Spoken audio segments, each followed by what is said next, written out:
છોકરો ગુરુજી પાસે જ્ઞાન લેવા ગયો. ક્યાં લેવા ગયો? અને પહેલા તો કેવું હતું ખબર છે? આવી સ્કૂલ નહોતી.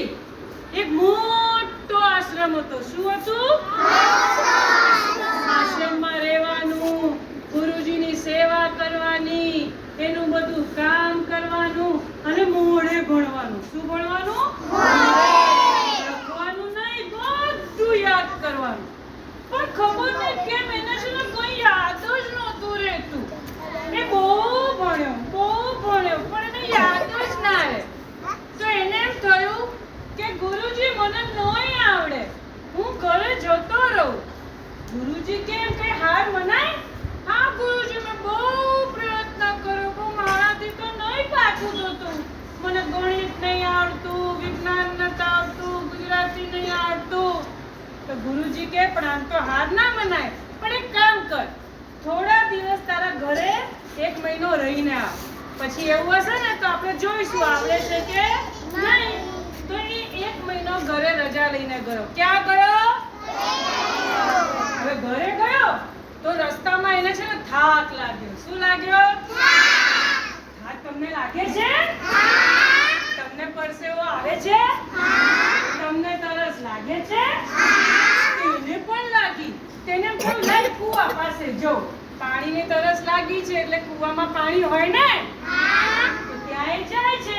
અને પછી એક બેનને કહે છે, બેન મને પાણી આપો. તો બેન છે ને દોરડાથી અંદરથી ગળો ઉપર લાવે છે અને એને પાણી પીવડાવે. તેણે જોયું કે રસ્સી હતી ને, જે દોરડું હતું ને, એ વારંવાર કૂવા સાથે ઘસાઈને એ જે પથ્થર હતો ને લીસો થઈ ગયો. કેવો થઈ ગયો? લીસો.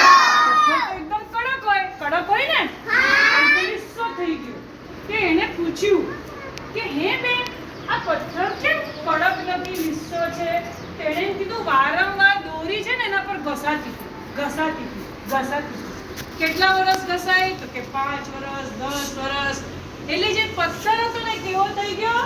સુવાળો. એના પર દોરીના ઘા પડી ગયા. તો આને એવું વિચારો, હે દોરી તો કેટલી નાની નાજુક હોય હે ને, નાની, તો પણ જો એના પર વારંવાર ઘા પડવાથી એના નિશાન પડે, પથ્થર લીસો થઈ જાય, તો હું ભણું તો મને ના આવડે. ફરીથી ફટાફટ એ ક્યાં જાય છે? આશ્રમમાં. ક્યાં જાય છે? ગુરુજીને કહે છે, ગુરુજી મારે ભણવું છે. શું કહે છે?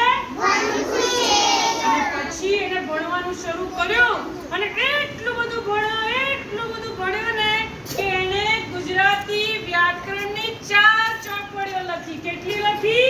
4. મોટો વિદ્વાન થઈ ગયો. શું થઈ ગયો? તો ક્યારે આપણે હાર માનવાની નહીં. વારંવાર શું કરવાનો? પ્રયત્ન કરવાનો. શું કરવાનો? તો તોતામલને પણ આ કહાની ગમી. બે તાલી પાડી દો. તોતામલ તમને કંઈક કહે છે, તમે સાંભળજો. હેલો ટીંગુડા, હેલો મીંગુડા, હેલો ચંપુડા, હેલો પોપટ. તમે બધા અહીંયા ભણવા આવો છો? રોજ ભણો છો? લેસન કરો છો? મજા આવે છે? ગરબા રમવા જાવ છો? તાળીઓ પાડી દે. મજા આવી? તો ચંપાબેનનો આભાર માનો. હાથ જોડીને બોલો આભાર.